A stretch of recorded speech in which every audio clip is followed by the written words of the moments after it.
Hello friends, welcome to my channel beauty and hair styles. आज की class है class 8 जिसमें हम करेंगे hair problems and hair care. Hair की क्या क्या प्रॉब्लम्स होती हैं और उनकी केयर कैसे करनी है। तो प्रॉब्लम्स क्या क्या हो सकती हैं, हेयर की कौन कौन सी प्रॉब्लम्स जो आप फेस करते हो। सबसे पहले क्या आती है, हेयर फॉल। सबसे ज़्यादा प्रॉब्लम हेयर फॉल सबसे ज़्यादा होता है।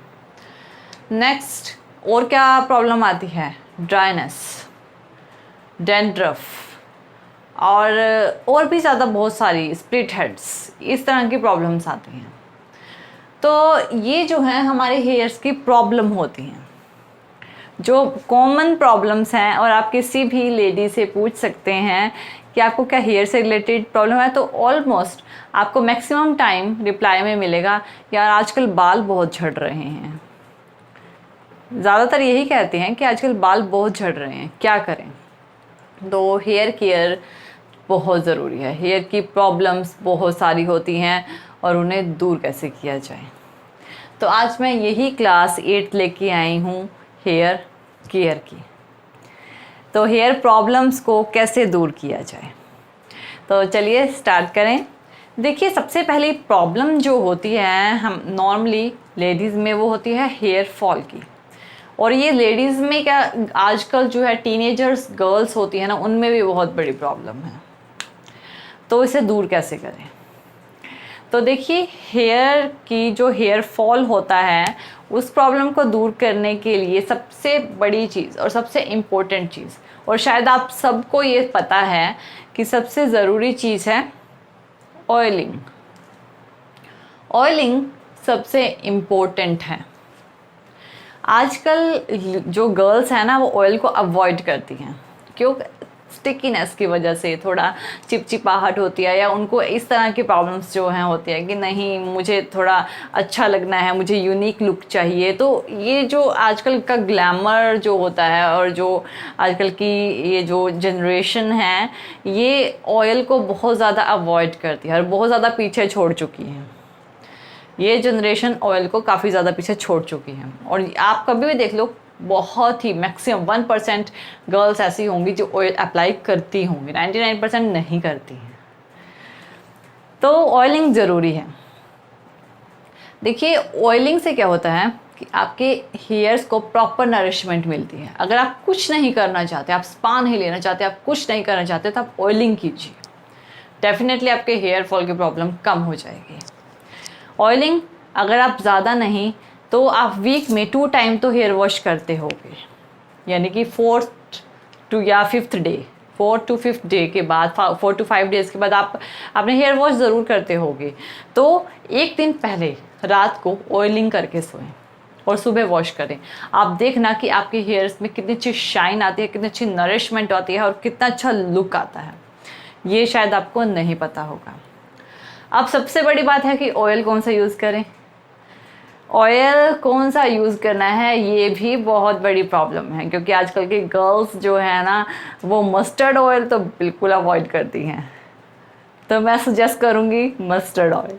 मस्टर्ड ऑयल बहुत अच्छा ऑयल है। देखिए, आजकल मार्केट में मैं जानती हूँ कि बहुत सारे जो ऑयल हैं वो अवेलेबल हैं ये, लेकिन मस्टर्ड ऑयल की ल्यूब्रिकेशन सबसे अच्छी होती है। एक चीज़ और कर सकते हैं, अगर आप अफोर्ड कर सकते हैं, देसी घी का यूज़ करें। अगर आप चाहते हैं कि मैं इन दोनों चीज़ों को छोड़ के मैं कोई और चीज़ बताऊं, तो 2 ऑयल और बताती हूँ। आप कोकोनट ऑयल का यूज़ कर सकते हैं और ऑलिव ऑयल का यूज़ कर सकते हैं। ये दोनों ऑयल भी बहुत ज़्यादा अच्छे होते हैं। हाँ, लेकिन ऑलिव ऑयल आप सिर्फ विंटर्स में यूज़ कीजिए। आपको समर में ऑलिव ऑयल यूज़ नहीं करना है, क्योंकि ऑलिव ऑयल थोड़े उसकी जो तकसीर होती है वो थोड़ी गर्म होती है। इसी वजह से समर में अवॉइड कीजिए और विंटर में यूज़ कीजिए। मैं खुद ये प्रेफरेंस देती हूँ कि ऑलिव ऑयल में समर में यूज़ करती हूँ। ऑलिव ऑयल्स क्या होता है, एक कि आपकी हेयर्स की ग्रोथ अच्छी हो जाती है, हेयर लंबे हो जाते हैं और घने भी हो जाते हैं। तो ऑलिव ऑयल के तो बहुत बेनिफिट्स हैं। और अगर आप ऑलिव ऑयल वगैरह, यानी कि आप मस्टर्ड ऑयल में कंफर्टेबल हो, तो डेफिनेटली आप मस्टर्ड ऑयल यूज़ कीजिए, उससे बहुत अच्छा ऑयल है वो। तो ये तो हो गया ऑयल की बात। दूसरी चीज़ आप क्या कर सकते हैं, आप मंथ में एक बार हेयर स्पा जरूर लें। अब देखिए ऑयल तो अगर आप अप्लाई कर रहे हैं तो हेयर स्पा क्रीम स्पा आप ले लें तो उससे भी हेयर फॉल की प्रॉब्लम कम हो जाती है। सेकंड जो चीज़ है, सेकंड प्रॉब्लम हेयर्स की, वो है स्प्लिट एंड्स, यानी कि स्प्लिट हेड्स हो जाते हैं, स्प्लिट एंड्स हो जाते हैं हेयर्स के। जो हेयर्स है ना वो इस तरह से, यानी कि जैसे हेयर है और वो एंड में आके ना इस तरह से उसके एंड में ना स्प्लिट्स आ जाते हैं। कईयों के तो इतने ज़्यादा होते हैं ना कि 5-8 स्प्लिट्स हो जाते हैं। तो ये जो है इस तरह की स्प्लिट एंड्स की जो प्रॉब्लम है, इस तरह की प्रॉब्लम आ जाती है, यानी एंड पे आपके हेयर्स जो है वो इस तरह से स्प्लिट हो जाते हैं। ये होते हैं स्प्लिट एंड्स। इनसे क्या होता है, अगर स्प्लिट एंड्स होते हैं ना, स्प्लिट हेड्स बालों में होते हैं, यानी कि हेयर जैसे कि मेरे हेयर्स हैं तो जो नीचे वाले हेयर्स हैं इनमें स्प्लिट हेड्स हो जाना, इससे क्या होता है कि आपके हेयर्स ग्रो नहीं करते। अब आप कहोगे ग्रो तो रूट से होते हैं तो नीचे से कैसे ग्रो नहीं करेंगे। ऑब्वियसली क्वेश्चन अच्छा है, रूट से ग्रो होते हैं, लेकिन स्प्लिट हेड से क्या होते हैं ना कि मान लीजिए आपका यहाँ से, तो आपके बाल ना यहाँ से टूट जाएगा, ऊपर से स्प्लिट हेड हो जाएगा, अगेन टूट जाएगा, फिर स्प्लिट हेड, तो नीचे से ब्रेक डाउन ज़्यादा होता है, जिसकी वजह से ऊपर से तो वो ग्रो करता है, नीचे से ब्रेक डाउन ज़्यादा हो रहा है, इतना ग्रो नहीं हो रहा। तो हेयर की जो ये प्रॉब्लम आ जाती है, यानी कि हेयर की ग्रोथ नहीं हो पाती, उसको कैसे दूर करें। उसको दूर करने के लिए मेरे पास एक तरीका है।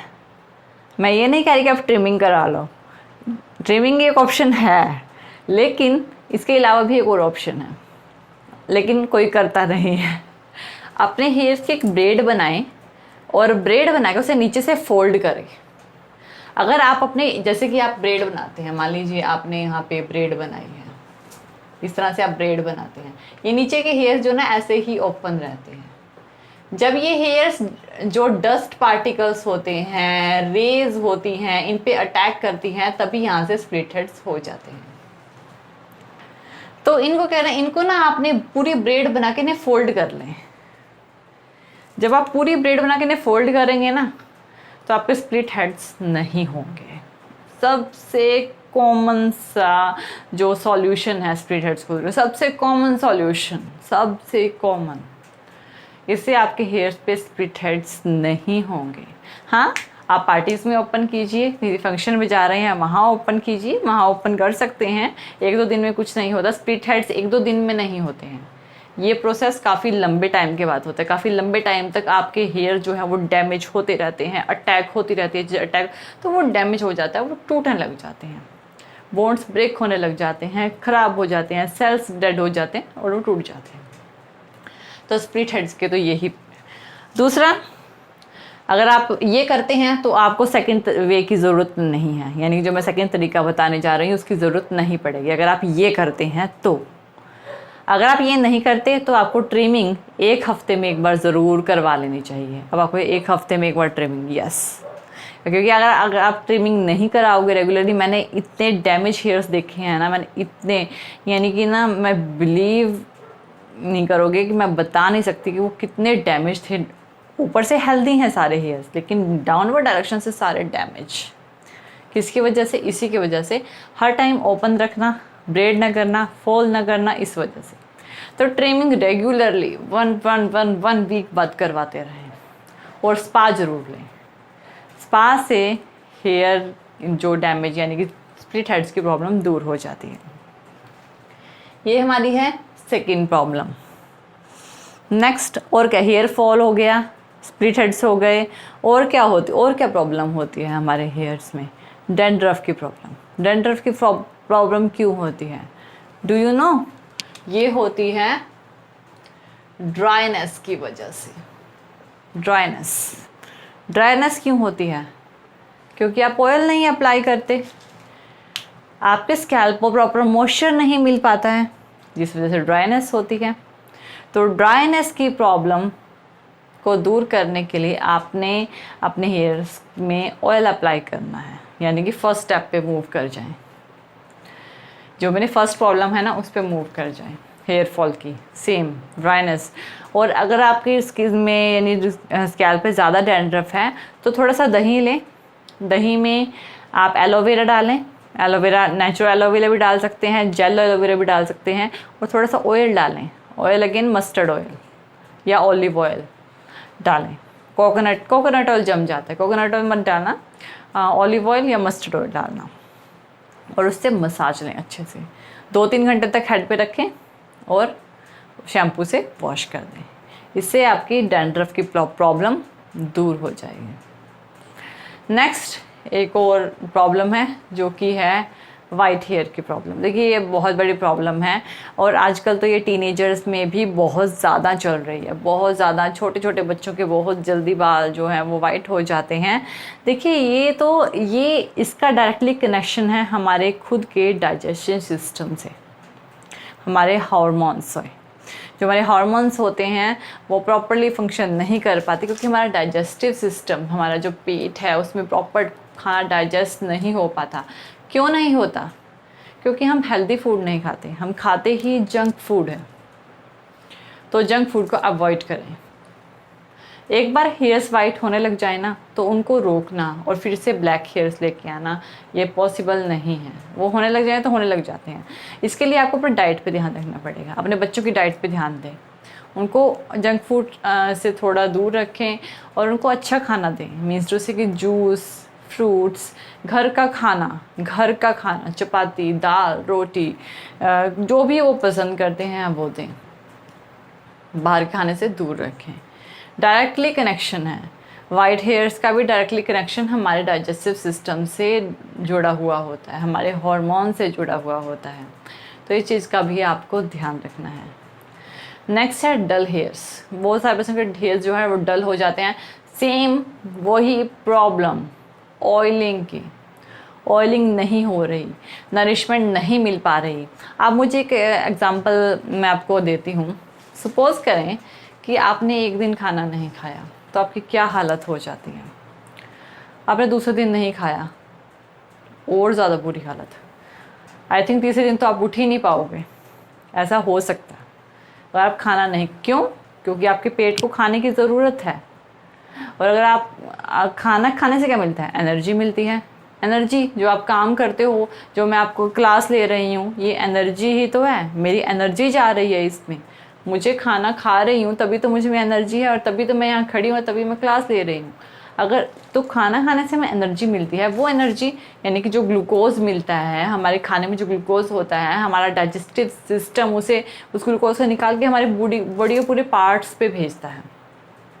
सपोज़ मैंने आज सुबह यानी आज मैंने खाना खाऊँ ही ना और शाम तक ना खाऊँ, तो क्या होगा कि हमारी बॉडी जो एनर्जी हमारे दूसरे पार्ट्स को दे रही है वो देना बंद कर देगी, और जहाँ पे सबसे ज़्यादा ज़रूरत है एनर्जी की, वहाँ पे कंजप्शन होने लग जाएगी। हमारी बॉडी में सबसे ज़्यादा एनर्जी किस चीज़ को चाहिए होती है? हमारे हार्ट को। हमारा हार्ट जो है वो हार्ट बीट करता है, तो उसको हमेशा एनर्जी की ज़रूरत होती है। हम ब्रीथ करते हैं, इसमें एनर्जी की ज़रूरत होती है। हमारी आइज़ को, हमारी 5 सेंसेस होती हैं, सबको एनर्जी की ज़रूरत होती है। तो जहाँ ज़्यादा ज़रूरत है ना बॉडी एनर्जी, वहाँ से हमारे उन पार्ट से लेकर हमारे उन पार्ट्स को देने लग जाती है जिसको ज़्यादा ज़रूरत है। जैसे कि हमारे नेल्स में हर एक चीज़ में ग्रो कर रहे हैं, एनर्जी है। हमारी स्किन अच्छी है, ग्रो कर रही है, तो एनर्जी है। तो इसकी एनर्जी को लेकर ना हमारे हार्ट, इन चीज़ों में ज़्यादा ज़रूरत है, वहाँ एनर्जी देने लग जाती है। इसी वजह से हमारी बॉडी वीक होती है। तो खाना बहुत ज़रूरी चीज़ है, खाना बहुत ज़रूरी चीज़ है। और खाना भी जंक फूड नहीं, हेल्दी डाइट खाना बहुत ज़रूरी है। जंक फूड से हमें कुछ नहीं मिलता है, वो जस्ट एक घास है जो हम खा रहे हैं और कुछ नहीं है। तो अवॉइड कीजिए जंक फूड और हेल्दी फूड खाइए। और देखिए हेयर्स तो हो गया, आपकी बॉडी में भी आपको एक्टिवनेस और फील होने लग जाएगी। तो हेयर्स तो है ही हैं। तो फ्रेंड्स ये है हमारी क्लास 8 तो जिसमें हमने हेयर केयर किया। तो आई होप सो कि आपको मेरा वीडियो पसंद आया होगा। तो थैंक यू वीडियो देखने के लिए। और ज़्यादा अपडेटिंग वीडियोस के लिए आप मेरे channel beauty and hair style को मुझे सब्सक्राइब कर सकते हैं। तो नेक्स्ट मैं अपनी 9th क्लास में मिलूँगी। तो थैंक यू, गुड बाय।